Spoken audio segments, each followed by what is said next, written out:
नमस्कार।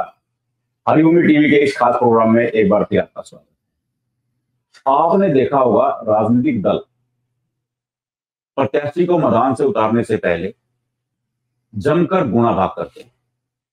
तह तक खंगाला जाता है कि किस लोकसभा सीट पर किस जाति के कितने वोट हैं।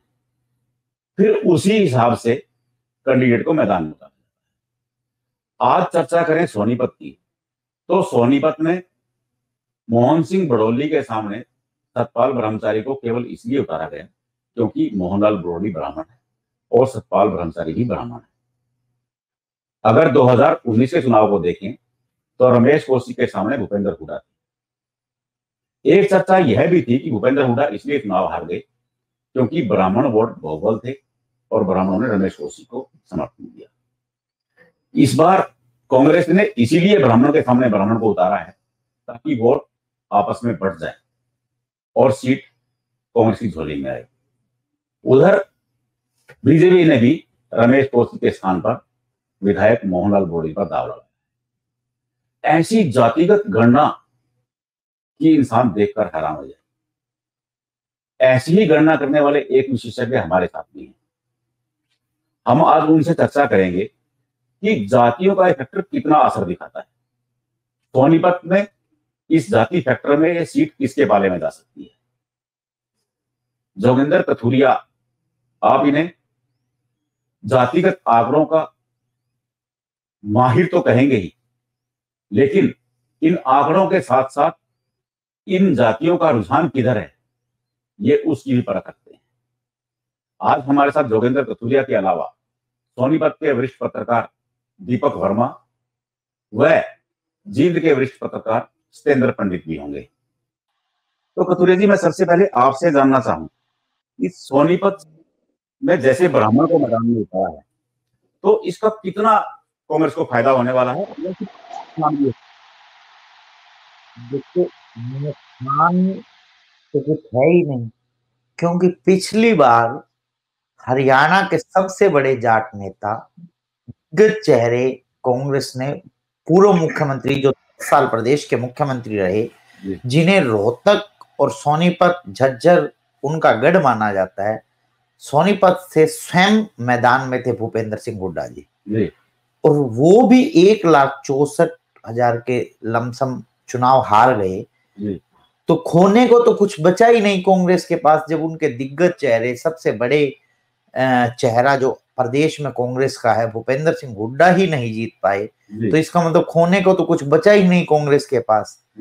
अब फायदे की बात करते हैं। जैसे ही पिछली बार भूपेंद्र सिंह हुड्डा सोनीपत लोकसभा चुनाव हारे, उन्होंने अपना गढ़ वापस पाने के लिए गुना भाग करना आरंभ कर दिया। एक बात से कांग्रेस परख चुकी थी कि जाट समाज का कैंडिडेट सोनीपत लोकसभा से कांग्रेस की टिकट पर इस लोकसभा चुनाव में ब्राह्मण प्रत्याशी के सामने जीतना बहुत मुश्किल है। तो इसलिए सारा गुना भाग लगाकर या तो ओबीसी या ब्राह्मण चेहरा ढूंढना आरंभ किया गया। ओबीसी कोई ऐसा मजबूत चेहरा कांग्रेस को मिला नहीं, तो आखिरकार ब्राह्मण वर्सेस ब्राह्मण, क्योंकि एक ब्राह्मण प्रत्याशी तो कम से कम कांग्रेस चुनाव मैदान में उतारना चाहती थी, और अच्छा खासा यहाँ ब्राह्मण मतदाताओं की तादाद है। सोनीपत लोकसभा में 10.2% ब्राह्मण और 0.8% यहाँ पर त्यागी मतदाता है। अगर दोनों को जोड़ दिया जाए तो 11% के करीब ब्राह्मण और त्यागी मतदाता है। तो इसलिए 34% के करीब जाट मतदाता है। जो कांग्रेस की सोच और भूपेंद्र सिंह हुड्डा की सोच ये कह रही थी कि जाट मतदाता तो हमारी तरफ आ ही रहे हैं और हमारे को वोट दे ही रहे हैं, जब तक कोई ब्राह्मण या कोई नॉन जाट प्रत्याशी आकर यहाँ पर नॉन जाट कम्युनिटी का वोट नहीं लेगा, नॉन जाट कम्युनिटी के वोट का बंटवारा नहीं होगा, तब तक कांग्रेस मजबूत नहीं होगी और सोनीपत लोकसभा जीतना मुश्किल होगा। अगर मैं आपसे ये पूछूं कि सोनीपत लोकसभा सीट में आप मेरे को डिफाइन करके बता दीजिए कि कितने टोटल अनुसूचित जाति के वोट हैं, कितने जनजाति के वोट हैं, कितने रविदासिया वोट हैं या कितने पंजाबी वोट हैं। देखो मैं शुरुआत जनरल जाति से करता हूं। जी 58.5 जनरल जाति के मतदाता हैं सोनीपत लोकसभा क्षेत्र में, जी जिनमें से सबसे ज्यादा 34% जाट मतदाता हैं। जी 10.2% ब्राह्मण मतदाता हैं, 0.8% यहाँ त्यागी मतदाता हैं, 5% यहाँ पंजाबी मतदाता हैं, 2.5 बनिया वैश्य समाज के वोट हैं, 2.4% यहाँ राजपूत समाज के मतदाता हैं सोनीपत लोकसभा में, 0.8% जट सिख मतदाता हैं और 0.75 यहाँ पर रोड समाज के मतदाता हैं। कथुरिया जी एक मिनट आपको रोकूंगा मैं। दीपक आपसे जानना चाह रहा हूं, जो कथुरिया जी हमें डाटा बता रहे हैं जातिगत आंकड़ों का, आपको लगता है कि ये फिगर बिल्कुल सही है? सर सोनीपत लोकसभा में बिल्कुल कथुरिया जी बिल्कुल ठीक कह रहे हैं। जाट मतदाताओं की संख्या सबसे ज्यादा है सर, 6 लाख के करीब पड़ती है। अगर आप गिनती की बात करें तो 6 लाख से थोड़ी सी अबव ही होगी सर। 17.5 लाख त्यागी मतदाता हैं, उनमें से सबसे ज्यादा जाट मतदाता हैं जी। उसके बाद अगर आप कैटेगरी वाइज चलोगे तो ब्राह्मण समुदाय भी आ जाता है और भी है। और लेकिन अगर आप शेड्यूल कास्ट को देखते हैं तो अगर पूरा शेड्यूल कास्ट इकट्ठा लगाएंगे तो वो सेकंड नंबर पे पड़ता है सर। और अगर मतलब अलग अलग करेंगे सभी जातियों को तो उसमें थोड़ा फर्क आ जाता है। तो थोड़ी जाएगी आंकड़े बिल्कुल। एक मिनट अगर आपको रोक रहा हूं, अगर सबसे ज्यादा जाट समाज के वोट हैं उसके बावजूद ब्राह्मण कैंडिडेट को उतारा जा रहा है ब्राह्मण के सामने, इसका क्या कारण देखते हो आप? सर इसका सबसे बड़ा कारण भूपेंद्र सिंह हुड्डा है जी। भूपेंद्र सिंह हुड्डा को मतलब जाट नेता माना जाता है सोनीपत लोकसभा आसपास के इलाके में, बड़ा नेता है, कद्रवार नेता है। बेशक से पिछली बार लोकसभा में इलेक्शन हार गए थे, लेकिन आज भी उनका मतलब पूरा रसूख है, होल्ड माना जाता है। तो जो कांग्रेस थिंक टैंक है उनका ये मानना है कि जो जाट मतदाता है वो तो हमें भूपेंद्र सिंह हुड्डा की वजह से मिल जाएंगे। क्योंकि जो अगर आप वोटिंग की बात करते हो, जितने भी % वोटिंग होगी तो उनमें से आप तकरीबन 70 से 80% वोटिंग जाट मतदाताओं की कांग्रेस में मान के चल रही है कांग्रेस। तो इस वजह से नॉन जाट कैंडिडेट इसलिए लिया गया क्योंकि जो पिछली बार हुआ था भूपेंद्र सिंह हुड्डा जी को जाट वोट तो आ गए थे लेकिन अदर कास्ट की वोट नहीं आ पाई थी, क्योंकि वो जाट और नॉन जाट का इलेक्शन कुछ इस तरह से हो गया था। तो उस चीज से बचने के लिए अब ये बार कांग्रेस ने यही था कि जो 25 साल पहले का इतिहास दोहराया है। 25 साल पहले आखिरी बार कांग्रेस ने ब्राह्मण को टिकट दी थी सोनीपत से, तो अब की बार वही दी है ताकि नॉन जाट वोटर्स को भी साथ सके और फाइट करने का है सर बेसिकली मकसद है। जी सतेंद्र, आपको भी लग रहा है कि डाटा ये सही है? आपके जींद को अगर जोड़ के देखें सोनीपत सीट में तो कथुरिया जी जो है डाटा दे रहे हैं, तो सर पहली बात तो बिल्कुल ये सही है, जो त्यागी जी बोल रहे हैं वो सही है डाटा। दूसरी बात, जो पीछे था उसमें जाट वोट बैंक अकेला था और भाजपा करती है नॉन जाट की। अब की बार सिनारियो बदला हुआ है। तो सर जो मेन बात है उसमें जो जाट और गैर जाट वाली बात थी उसमें जाट वोट बैंक तो कांग्रेस को मिल रहा है, ठीक है, हुड्डा के साथ गया हुआ है। इसमें दूसरा फैक्टर है ब्राह्मण होने के नाते, और वो भी ब्राह्मण उस साइड का कि जहाँ की 3 विधानसभा है और उन्होंने भूपेंद्र सिंह हुड्डा को काफी मतों से तीनों विधानसभा से मात दी। और सर एक खास बात और है, अगर कांग्रेस प्रत्याशी सतपाल ब्रह्मचारी को देखें तो अगर पीछे जाएंगे थोड़ा सा बैक में जाएंगे तो वो गांव बंडेरी से निकासी है, तो सोनीपत का गांव है, और उसके वहां पर बंडेरी के साथ अपना भैंसवाल कला है, कुर्द है, ये इसके अपने गोत्र के गांव हैं। पीछे की निकासी बंडेरी से है महाराजियों। जी। तो सर इसका बेनिफिट मिलेगा। अब कल देख रहे थे, कल बोला गया है कि गांव के लोगों ने 36 बिरादरी को बोला गया है गांव में कि आप मेरे साथ मत रहिए, आप अपने रिश्तेदारी में जाइए और वोट मांगिए। उसका परिणाम ये निकला कि 500 गाड़ियां गांव से निकल गई और सतपाल महाराज बन के खुद वोट मांग रहे हैं। जी। आज के जो हालात हैं ये ऐसा। अगर मैं आपसे जानना चाहूं, क्योंकि जो कंस्टिट्यूएंसी विधानसभा क्षेत्र वाइज वोट बैंक है, जातीय गणना है, वो क्या कहती है, उसकी क्या तस्वीर निकलती है? एक बार मैं पूरा जातिगत आंकड़ा ओबीसी और एससी कैटेगरी का और बता दूं, उसके बाद अगले स्टेप पर चलेंगे।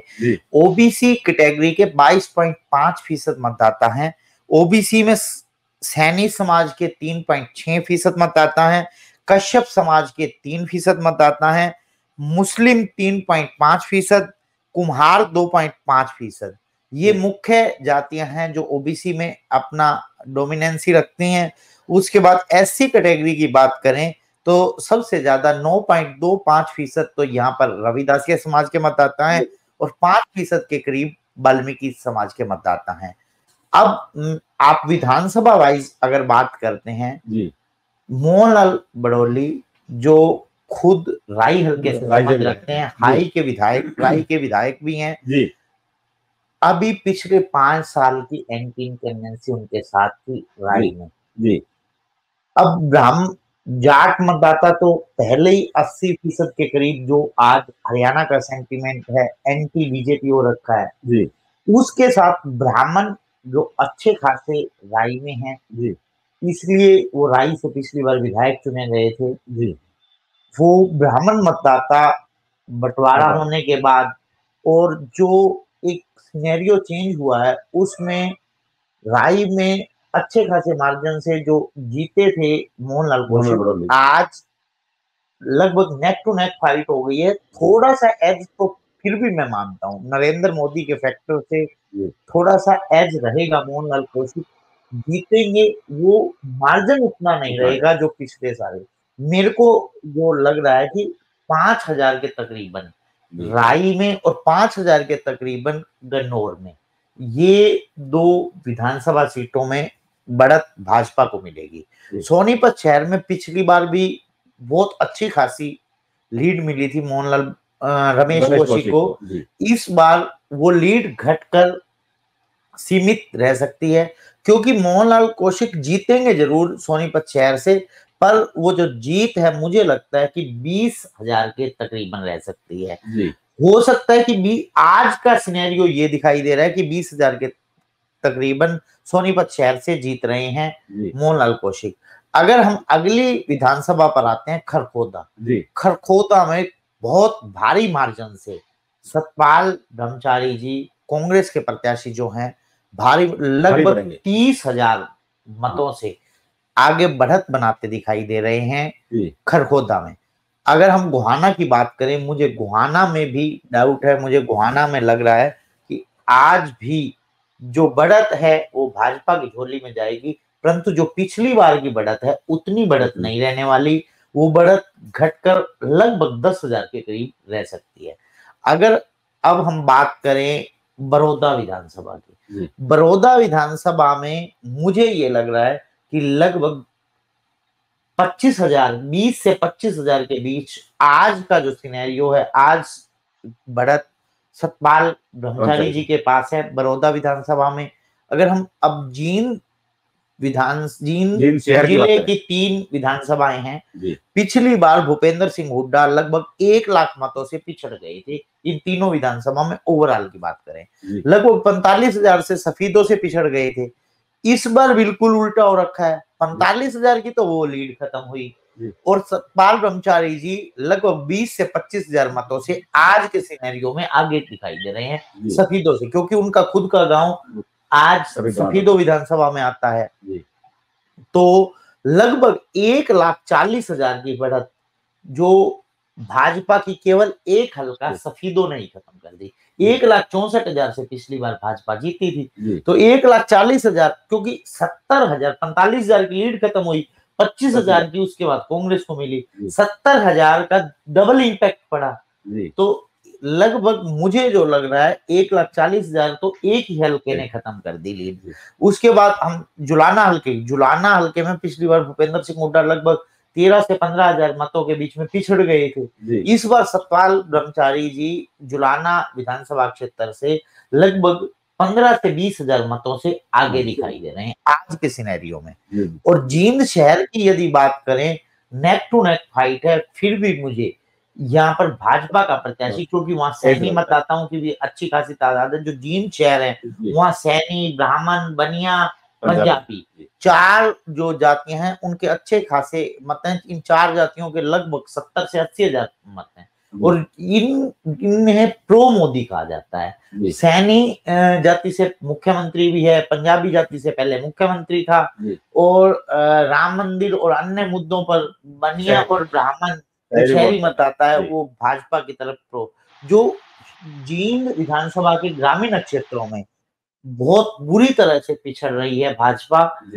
जाट कम्युनिटी तो पहले ही भाजपा के एंटी मोदी या एंटी भाजपा, अब जो ब्राह्मण जो वोट है वो भी बट जाएगा, और ज्यादा हिस्सा जींद जिले के ब्राह्मणों का ज्यादा हिस्सा सतपाल ब्रह्मचारी की तरफ जाने, क्योंकि कई गांवों में जो क्लासिक तरीके से चुनाव लड़ा जाता है पुराने तरीके से, उसमें सभी अपनी रिश्तेदारियों में भी, क्योंकि उनकी नजदीकी रिश्तेदारियां नजदीकी अभी बता रहे थे 500 गाड़ियां निकली हैं। सतेंद्र, आप सहमत हैं कि जींद की जो तस्वीर कथोरिया जी हमें दिखा रहे हैं वैसी ही तस्वीर है?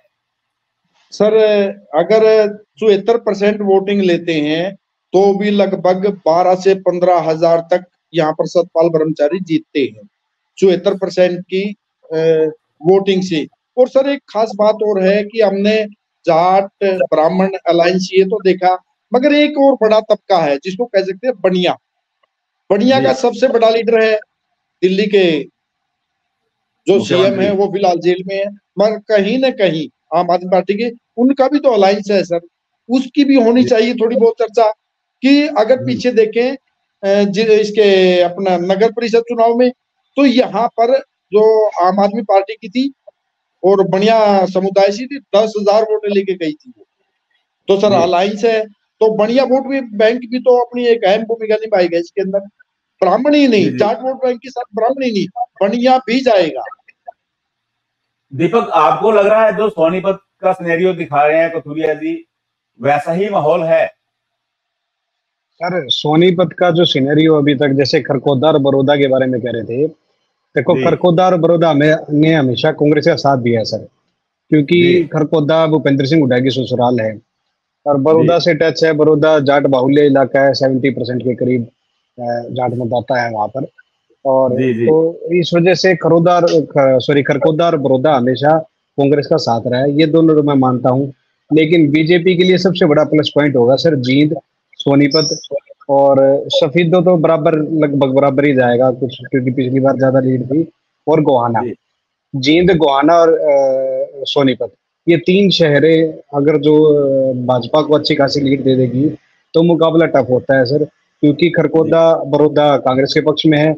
राई में आप थोड़ा सा मुकाबला ये कह लो कि विरोध टाइप का कुछ रह रहा है, वहां पर विधायक थे अभी, मोहनलाल बड़ोली भी वहां पे विधायक है, तो थोड़ा सा सरकार का भी रहता है जी, थोड़ा विरोध जैसा एंटी इनकम्बेंसी जिसको बोलते हैं, उस हिसाब से थोड़ा राई में उनका हल्का रह जाता है। गन्नौर बराबरी का रहता है, और इसलिए जो सबसे महत्वपूर्ण बनेगा जींद, सोनीपत और गोहाना शहर की वोटिंग यहाँ पे, और वो भी विशेष तौर पे पंजाबी तबका कांग्रेस में नहीं चढ़ता जी, जाके बीजेपी में ही चढ़ेगा, तो वहां से इलेक्शन का सारा सिनेरियो चेंज हो जाता है। और आखिर में डिसाइडिंग फैक्टर रहेगा जुलाना का और सफेदों की लीड का, कि यहाँ से कितनी लीड मिलती है, ये डिसाइडिंग फैक्टर रहेगा सर इलेक्शन में। मैं आपसे ना अगर क्षेत्र विधानसभा वाइज डाटा चाहूँ कि गोहाना की सिनेरियो कैसा बनता है? गोहाना से जो सैनी मतदाता और पंजाबी मतदाताओं की तादाद अच्छी खासी है, इसलिए जो गोहाना शहर है वहां से तो भाजपा को अच्छी खासी बढ़त मिलेगी। उसके बाद यदि हम बात करें गोहाना विधानसभा के गांव में, वहां पर सतपाल ब्रह्मचारी जी को अच्छा खासा वोट मिल रहा है, एज मिल रहा है। और इसीलिए मैं कह रहा हूँ यदि हम केवल गोहाना शहर के बूथों की काउंटिंग करेंगे तो बहुत भारी मार्जिन से यहाँ पर आगे दिखाई।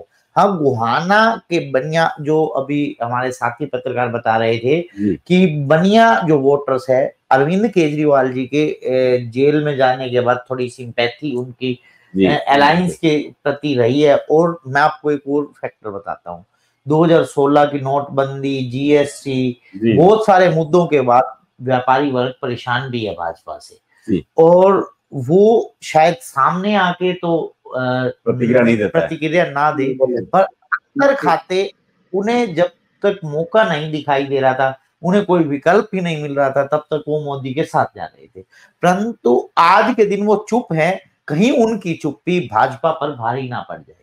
और मेरी कुछ गोहाना और जींद शहर के बनियों से भी बात हुई, उनकी जो मानता या आस्था सतपाल महाराज जी के प्रति है, तो ये हो सकता है कि बनिया वोट बैंक मोदी से नाराजगी, व्यापार में जो घाटा, जो कमी आई है, जो उनके पास खुला पैसा होता था उसमें कमी आने के कारण भाजपा से रुष्ट भी हो सकता है और कांग्रेस की तरफ जा सकता है। आपको लगता है दीपक, जैसा ये कह रहे हैं महाजन समाज के लिए, वैसा ही हो सकता है सोनीपत शहर में भी? अच्छा खासा वोट बैंक है सोनीपत शहर में पंजाबी और महाजन समुदाय का, वहां की विधायक बनती रही। सर यहाँ से सोनीपत से कविता जैन लगातार 2 बार विधायक बनी है सर, और वैश्य समाज से संबंधित है। हालांकि जैन समाज अलग है, लेकिन वैश्य समाज में जैन समाज को अपना ये पन मिलता है सर हमेशा से। तो हाँ जी, हाँ जी। तो जो वैश्य समाज है सोनीपत का भी, जींद का, कहीं का लगा लो सर आप, बेसिकली तो शहरों में ज्यादा रहता है। वो जो खुले पैसे हो चुका, उसमें भारी बहुमत से जीती थी भाजपा सर। वो उस समय राष्ट्रवाद का जो लहर थी ना सर, वो लहर अब नहीं है। वो राष्ट्रवाद की जो लहर थी, इस समय पुलवामा हमला था, वो लहर का बहुत इम्पैक्ट है सर। राम मंदिर का जो मुद्दा था, या फिर जो बना दिया राम मंदिर की जो लहर थी, वो भी नहीं आपको दिखेगी। शहरी क्षेत्रों में बेशक से आपकी जो परंपरागत जो बीजेपी का वोट बैंक है शहरी क्षेत्रों में, वो अंदर अंदर चलता है। वैसे भी भाजपा का सर आखिरी जो 3 दिनों का इलेक्शन होता है, वो डिसाइडिंग रह जाता है सर। आखिरी 3 दिन किस हिसाब से रहते हैं। भाजपा हमेशा से ही आपको पिछड़ी हुई लगेगी, लेकिन आखिरी 3 दिनों में वो कमबैक सा कुछ करती है। तो अब की बार भी अगर वो ऐसे सफल हुआ तो मोहनलाल बड़ोली जीत जाएंगे, नहीं तो जी सतपाल महाराज अगर 4-5 दिन में इलेक्शन उठा पाते हैं तो उनका अच्छा इलेक्शन बन सकता है जी। आपको भी लगता है कि भाजपा आखिर में इलेक्शन उठा देगी?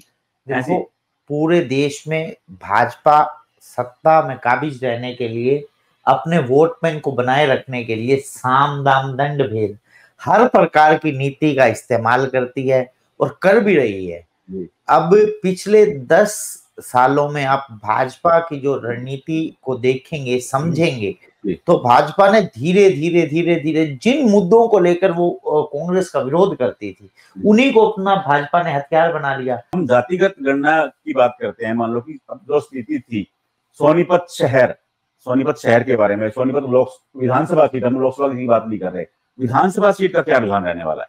देखो, सोनीपत शहर में मतदाताओं की अच्छी खासी तादाद है और काफी बार वहाँ पंजाबी विधायक रहे हैं। देवराज दीवान जी भी मुझे कुछ याद आ रहा है। हाँ। और उससे पहले भी विधायक रहे हैं। हाँ, अनिल टक्कर जी भी रहे हैं। काफी पंजाबी विधायक बनते आए हैं और जो बनिया कम्युनिटी के भी अच्छे खासे वोट हैं, जो कि बीजेपी प्रो मोदी प्रतीत हो रहा है। इसलिए मुझे सोनीपत शहर में यहाँ पर बढ़त भाजपा के प्रत्याशी, और एक और जो राय से भले ही विधायक हों, रहते सोनीपत शहर में ही है, हर जो बंदा क्षेत्रवाद के नाम पर भी वहां होता है, प्रभाव रहेगा। मोहनलाल बड़ोली वहां बढ़त बनाते ही दिखाई दे रहे हैं। आपको लग रहा है दीपक की क्षेत्रवाद का, क्योंकि मोहनलाल बड़ोली सोनीपत शहर में ही रहते हैं, उसका भी इम्पैक्ट होगा, इसका उन्हें फायदा हो सकता है सोनीपत शहर में? सर क्षेत्रवाद का पूरा असर पड़ेगा। जिस हिसाब से अभी कुछ दिन पहले चर्चा चल रही थी कि जींद से पहली बार कैंडिडेट आया है तो जींद वाले एक तरफ हो जाएंगे, तो अगर ऐसा होता है तो जींद की 3 विधानसभा के विपक्ष में फिर सोनीपत की 6 विधानसभा हो जाती है सर। तो इस तरह का क्षेत्रवाद अगर ऐसा होता है तो फिर बीजेपी सीट निकाल जाएगी सर। लेकिन ये काफी इम्पैक्टफुल रहता है सर। जो आदमी, जैसे मैं शहर में रहने वाले जो लोग हैं, उनका ये मानना है, जो सोनीपत शहर के रहने वाले हैं, कि चलो जैसे भी हैं वोट कम से कम अगर सांसद बनते हैं तो शहर में तो रहेंगे। ये क्षेत्रवाद का फर्क तो पड़ता है सर। और 2-4 लोगों का, 10 लोगों में से अगर आप 2 लोगों को भी इस तरह से जो क्षेत्रवाद का देख के वोट डालेंगे तो फिर वो डिसाइडिंग में चला जाता है सर। वो एक तरफा हो जाएगा सारा माहौल अगर क्षेत्रवाद पे आ जाती है तो। जी। तो फिर बीजेपी के लिए आसान हो जाएगा सर। एक फैक्टर और काम कर रहा है जो मोहनलाल कौशिक के अगेंस्ट जा रहा है, रमेश कौशिक की चुनाव से दूरी। रमेश कौशिक उस तरह से सक्रिय नहीं दिखाई दे रहे और उन्हें चुनाव का एक माहिर खिलाड़ी माना जाता है। किस तरह से उन्होंने पिछली बार चुनाव वोटों का ध्रुवीकरण किया और भूपेंद्र सिंह हुड्डा जैसे सरीखे नेता को चुनाव मैदान में पटकनी दी, परंतु इस बार चुनाव में दूरी बनाए हुए हैं। इसी तरह से बिल्कुल साइलेंट प्रतीत हो रहे हैं योगेश्वर दत्त, जो एक और प्रत्याशी थे। तीरथ राणा जी सिनेरियो में कहीं भी दिखाई नहीं दे रहे हैं। जो मोहनलाल कौशिक इन्हें अपने साथ नहीं लेके चल पा रहे हैं, इसी का खामियाजा मोहनलाल बड़ौली को भुगतना पड़ रहा है। और जो उनके समर्थक हैं भाजपा से नाराज होकर, वो सतपाल महाराज जो उन्हें एक अच्छा विकल्प मिला है, इसलिए यहाँ टफ मुकाबला हो गया है। दीपक, आपको लग रहा है कि अभी भाजपा के जो सभी नेता हैं वो साथ नहीं चल पा रहे हैं मोहनलाल बड़ौली के? सर जैसे कि आप रमेश कौशिक जी की बात कर रहे हैं, उनकी रमेश कौशिक जी को आप कह सकते हो कि वो अभी तक किसी भी मंच पे, छोटा हो या बड़ा हो, उस पे साथ में नहीं आए। योगेश्वर दत्त को भी आप एक दो छोटे मोटे कार्यक्रमों में देखा गया है, लेकिन साथ नहीं अभी पूरी तरीके से आए हैं। कोई भाजपा की रणनीति भी हो सकती है सर। और अगर राजनीति की बात करें तो जैसे कांग्रेस में थोड़ा गुटबाजी हावी रहती थी, तो भाजपा में वो हावी दिखाई नहीं देगी सर, लेकिन अंदर खाते तो चलती ही है। क्योंकि एक जो 10 साल से जो मतलब 2 बार के जो सांसद थे उनकी टिकट काटी गई है, या फिर योगेश्वर दत्त खुद को प्रपोज कर रहे थे एमपी के तौर पे, तो वो जो ब्राह्मण नेता के तौर पे मोहनलाल बड़ौली स्थापित हो जाएंगे सांसद बनते ही। तो इन चीजों को लेकर, इन सब चीजों को देखकर बाकी दोनों ब्राह्मण नेता है सर, वो भी अपना भविष्य देखते हुए शायद अंदर खाते विरोध करें, या फिर पार्टी ने, जैसे अभी कुछ सूचना ये भी आ रही थी कि पार्टी ने इस पर लगाम लगाने के लिए काफी कोशिश भी की है। तो अगर ऐसा होता है तो वो शायद अंदर खाते ही कर पाएंगे विरोध, सबके सामने तो खुला विरोध नहीं कर पाएंगे जी। यह तो चुनाव के बाद ही पता लगेगा कि कांग्रेस की सतपाल ब्रह्मचारी को मैदान में उतारने की रणनीति कितनी कारगर साबित हुई। लेकिन उन्होंने जिस रणनीति के साथ उतारा था वो तो फिलहाल सफल होती नजर आ रही है। जींद जिले की 3 विधानसभा सीटों में सतपाल ब्रह्मचारी ने अच्छी खासी पैठ लगाई है।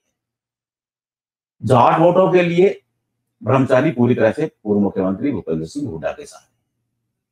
अगर हुड्डा उन्हें जाट वोट दिला पाते हैं तो वो एज में रहेंगे, इसमें कतई दो राय नहीं है। लेकिन इन सबके बीच में भारतीय जनता पार्टी की वो गंभीर रणनीति जो चुनाव के आखिरी 3 दिनों में चली जाती है, उसका भी इंतजार है। सोनीपत में कौन राज करने वाला है, कौन जीतने वाला है, यह तो चुनाव के बाद पता लगेगा। लेकिन जो जातिगत आंकड़े हैं, वो जो कहानी कहते हैं, वो हमने आपको सुना दी। नमस्कार।